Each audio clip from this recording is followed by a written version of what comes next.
కాంగ్రెస్ ప్రభుత్వాన్ని మరోసారి టార్గెట్ చేశారు బీఆర్ఎస్ వర్కింగ్ ప్రెసిడెంట్ కేటీఆర్. ఎంత విషం చిమ్మినా తెలంగాణ దాహం తీరుస్తుంది కాళేశ్వరం అంటూ కేటీఆర్ ట్వీట్ చేశారు.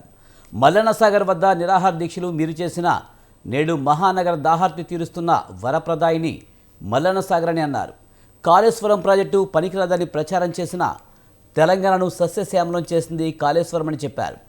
ఇప్పుడైనా చెంపలేసుకుని తెలంగాణ ప్రజలకు క్షమాపణలు చెప్పాలని డిమాండ్ చేశారు. కాళేశ్వరం కూలిపోయిందని కాకమ్మ కథలు చెప్పారని మండిపడ్డారు. 1,00,000 కోట్ల నష్టం వాటిల్లిందని అబద్ధపు ప్రచారాలు చేశారని ఫైర్ అయ్యారు. అధికారం కోసం కాళేశ్వరాన్ని నిందించిన నేడు ప్రజల దాహార్తి తీర్చే ఏకైక అస్త్రం కాళేశ్వరం అంటూ కేటీఆర్ ట్వీట్ చేశారు.